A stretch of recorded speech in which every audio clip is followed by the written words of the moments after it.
Well, we're well underway, and it looks like this thing is zoomed all the way in. We're well underway. I'm giving it the first water bath now. I figure it's probably going to take a couple of hours to get this part of it done.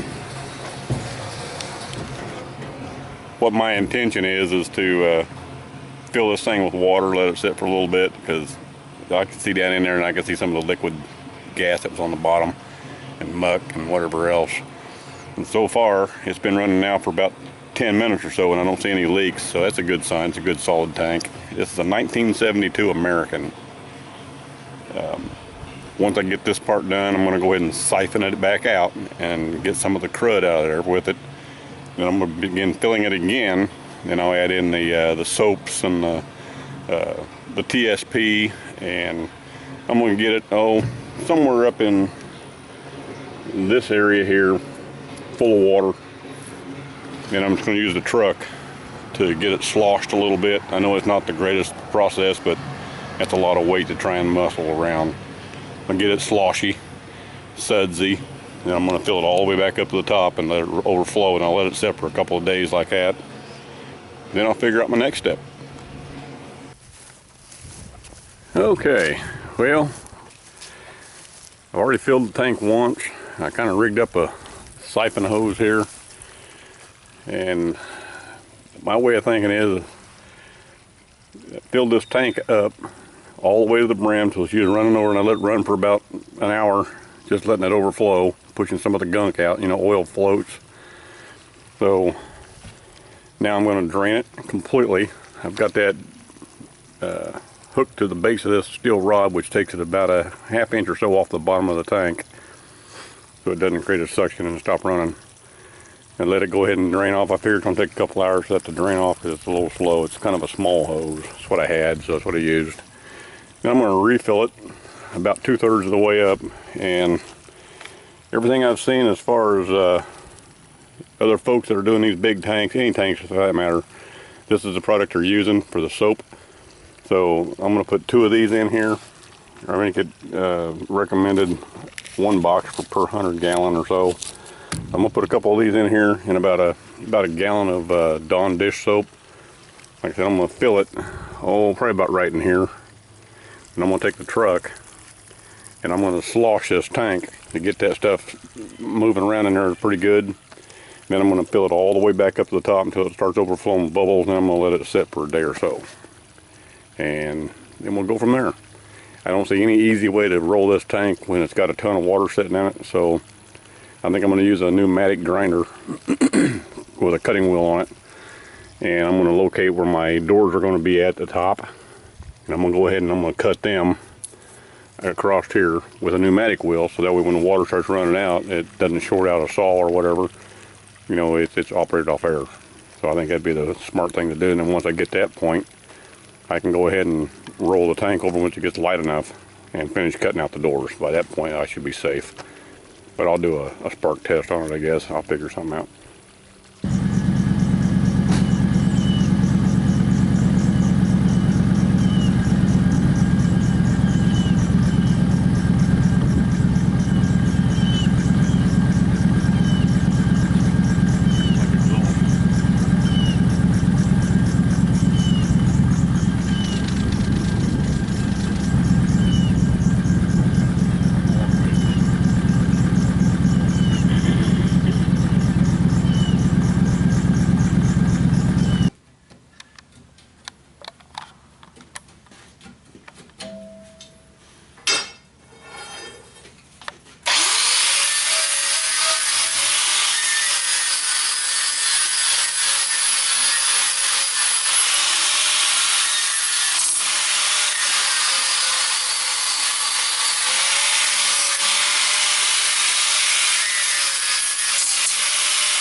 doing is I'm making a hinge for the doors.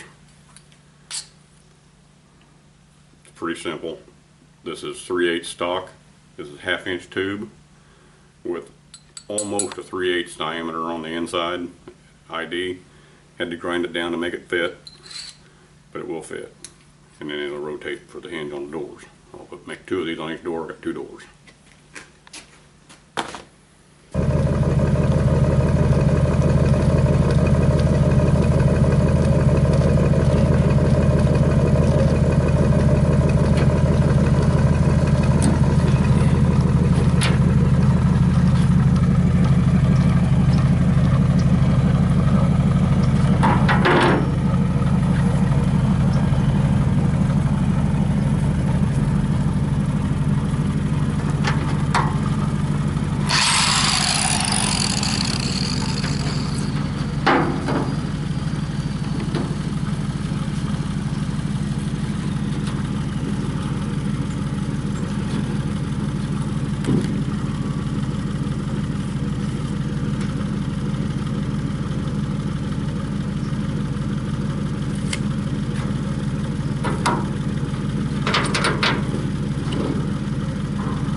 What I'm doing is I just tested this tank. Now, I've had this hooked up to the exhaust. Now this tank has been washed out twice with water and TSP soap. Now I siphoned it off. It has no water in it. It's got a little bit of liquid in the bottom, but I'm pretty sure it's 99% water. Then it sat here for a day or 2 with nothing in it. So for about the last almost 2 hours, my pickup truck has been running exhaust out of the exhaust on the truck into this tank, hopefully dissipating all the remainants of the fumes and stuff that might have been left in here. I don't suggest you do this at home, but what I did was I took a propane torch, you just saw me, I lit it, and I stuck it over the hole with the exhaust still pushing it out, and all it did was blow the torch out. So what I'm doing now is I made these hinges. I'm going to take these hinges and get them centered up where I want them at. And I'm going to grind all the paint off of this. And I'm going to start cutting it. I'm going to try to lay a somewhat straight line with a small angle grinder. A little 4.5 inch angle grinder. I'm going to do that and lay it across here and get a groove started. Then I'm going to migrate from that to a 7 1/4 saw. That's got a metal cutting saw blade in it. I think that's going to go a lot smoother, less sparks because it's got the diamond tips in them. It's kind of like your Evolution cold cut saw. So it's just another added effort, you know, to remain safe. So that's the game plan.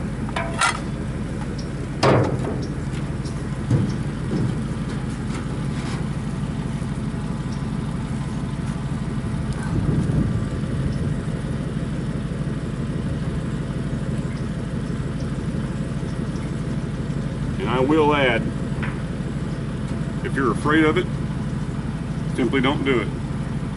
Find a professional, and I'm not a professional, but find somebody that you have some confidence in that can do this for you. Once it's opened up, have at it.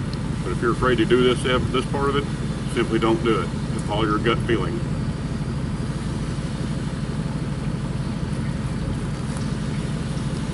Don't do it because the welder dude did it. I did my research. I watched dozens of videos on it. I won't say they were right, but I don't know that they were wrong. It seemed to work for them. Nothing went boom so far. And we'll double check it again. I'm gonna light it again. And then here in a little bit I'll start cutting in. I'll actually break the surface on this. Right now I'm not gonna break the surface, I'm just gonna cut a groove. So let's light it again. See if you can see my flame.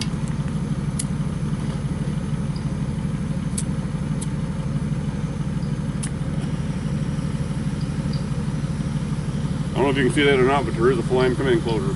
Zoom in. Can you see the flame now? No. Trust me, there's a flame there. Okay. I still have a flame there. There's nothing. If I tip the tank upside down, it's going to put the flame out.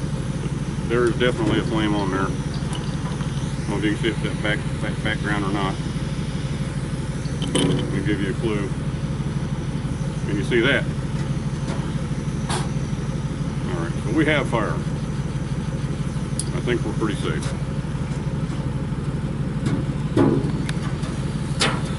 Okay. Got the wrong saw connected. Not this one.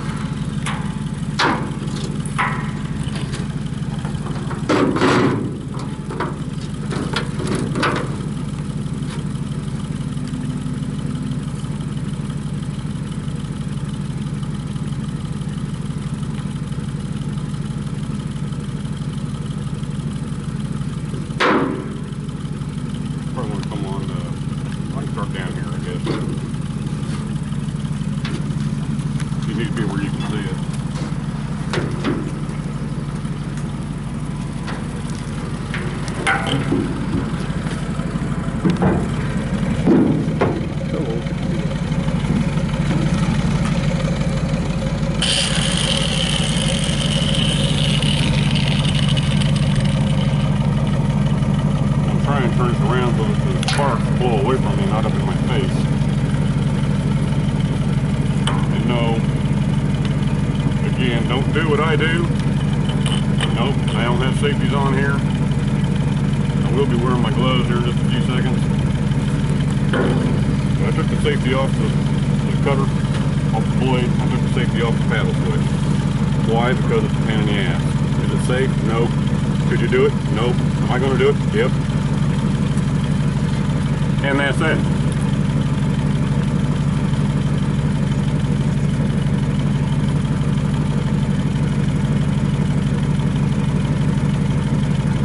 Boy, I lost that one. That's a long cut. I'm going to go 230 on there.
Well, if you wasn't gonna flare up.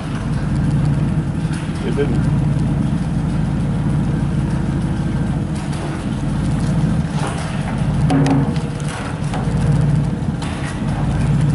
There's a grip on that.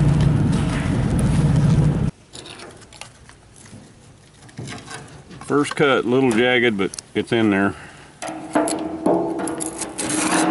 going to cut the top and the bottom, weld the hinges in place, and then cut the sides out. That's the game plan anyway. There's some garbage in here, but it goes all the way through, I believe.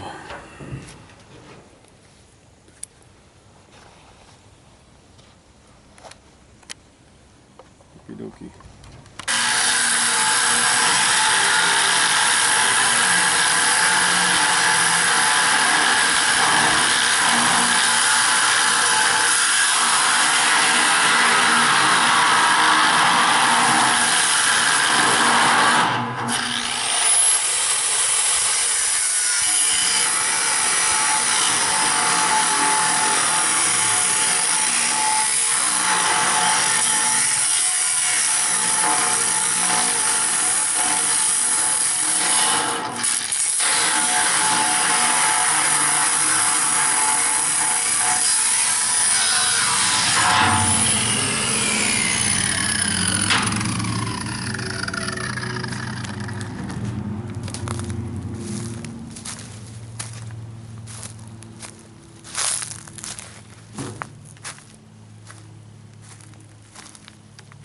One down, 3 to go.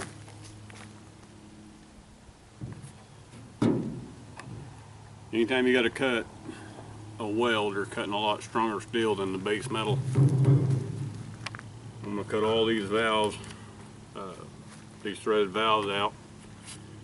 I'm going to lay a piece of steel in here and just kind of tack the piece in here, grind everything down smooth, hopefully as smooth as I can get it. So it's just going to take a little while.